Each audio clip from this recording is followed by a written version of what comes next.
नमस्कार, आप सभी का स्वागत है एकेएल न्यूज में। आइए बढ़ते हैं कुछ खास खबरों के साथ। सूरजपुर में लगभग 2 माह पूर्व सूरजपुर मानपुर निवासी होटल संचालक दिनकेश्वर साहू पिता धनुषधारी अपने रिश्तेदार के विवाह कार्यक्रम में शामिल होने दिनांक 5 मार्च 2024 को जिला कोरिया के ग्राम रनई गए हुए थे। परिजनों का आरोप है कि बारात के दौरान दिलकेश्वर साहू नामक व्यक्ति के साथ मारपीट किया गया था, जिसकी शिकायत पटना थाने में किया गया तथा इलाज के लिए डॉक्टर के द्वारा रायपुर रेफर किया गया था, जिसका रायपुर में इलाज के दौरान 12 मई 2024 को मृत्यु हो गई। मृतक के परिजनों एवं सूरजपुर के वरिष्ठ जनों के द्वारा नाराजगी जाहिर करते हुए कोरिया जिले में थाने पटना के सामने शव को रखकर आरोपियों की गिरफ्तारी की मांग की गई।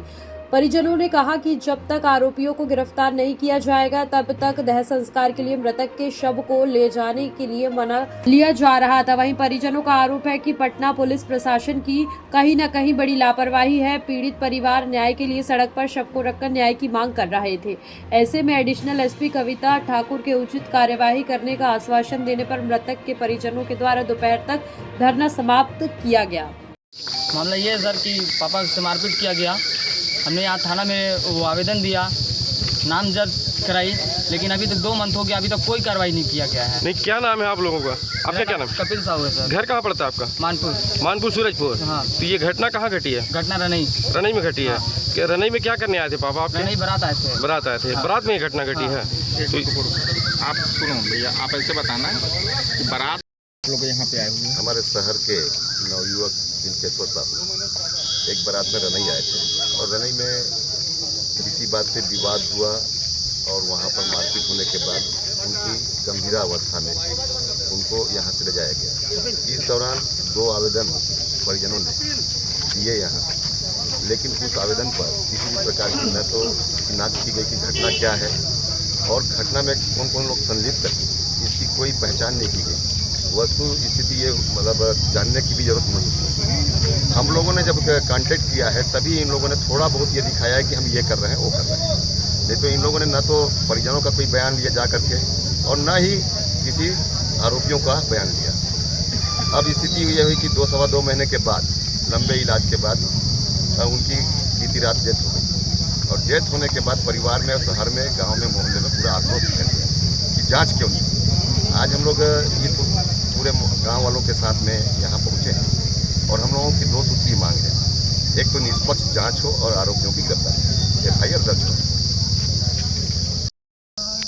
के लिए जो भी विभागीय जांच होगी हमारी, उसके लिए हम जो आगे कार्रवाई कर रहे हैं और जो मृतक के जो भी हादसा हुआ उसमें हम आगे की जो कार्रवाई जो बेसिक कार्रवाई होती है वो आज हम कर रहे हैं। जो जानकारी आज जाएगी हम प्रयास करेंगे कि आज के आज कल तक की उस हॉस्पिटल से हमको जानकारी मिल जाए और आगे फिर हम उसमें संदेहों को जो तथ्य चाहते हैं, जैसे मोबाइल वाली जो बात आई है, मोबाइल का आज हमको संज्ञान मिला, उसको सीधे के लिए हम डलवा दिए हैं। तो लास्ट किससे बात हुई, लास्ट लोकेशन क्या था, किसके साथ था, एकदम होता है वो जो चीज़ की कार्रवाई है हम उसको आगे करेंगे। मैं आप लोगों से क्षमा प्रार्थी हूँ कि जो भी इस वजह से थाने की वजह से आप लोग को ये कष्ट झेलना पड़ रहा है।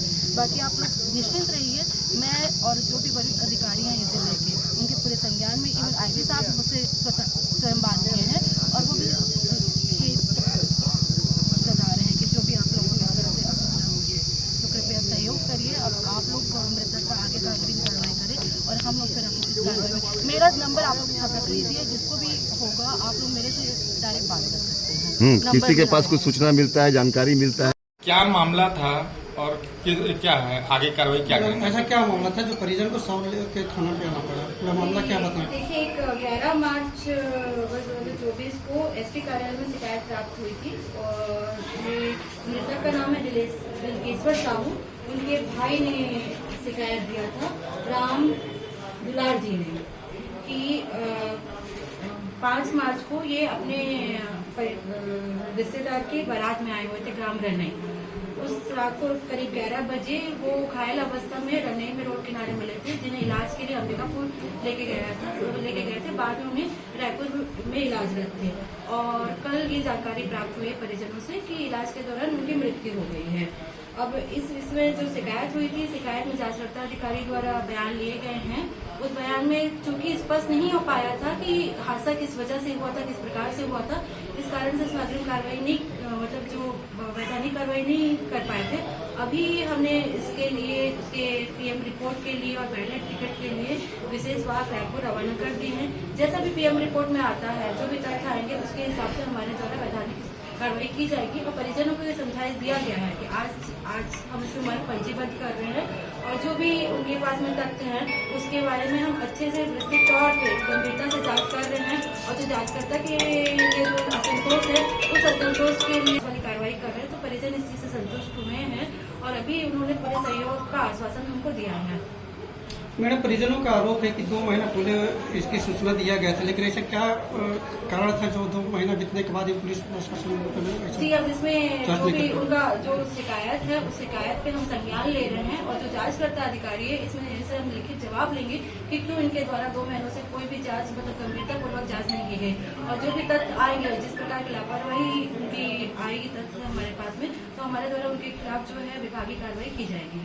अभी तक क्या जांच अधिकारी पे क्या लगा, दोषी पाया गया कि नहीं पाया? देखिए, मैं अभी तत्कालिक तौर पे नहीं बोल सकती हूँ। अभी उनका भी क्योंकि मोबाइल का मामला, पैसे के मामले थे जो उसमें नहीं, जांच करना पड़ेगा हमको उस तथ्य को जांच करना पड़ेगा कि उनके संज्ञान में क्या आया था और उन्होंने अपने जांच में क्या चीज लिया है, किस तथ्य को छोड़ा है, वो सारी चीजें एक हमारा जो विभागीय मामला होता है उसके तहत हमको जांच करना है उसको, तो उसके लिए समय की आवश्यकता है हमें। परिवारजनों के द्वारा 2-3 लोगों का संदेहजनक नाम भी बताया गया था, उन लोगों के ऊपर क्या कार्रवाई की जा रही है? अभी उनसे पूछताछ की जा रही है, वो आइडेंटिफाई हो गए हैं व्यक्ति, उनसे पूछताछ करते हैं, आगे जो भी तथ्य होगा उसके हिसाब से हम आगे काम करेंगे।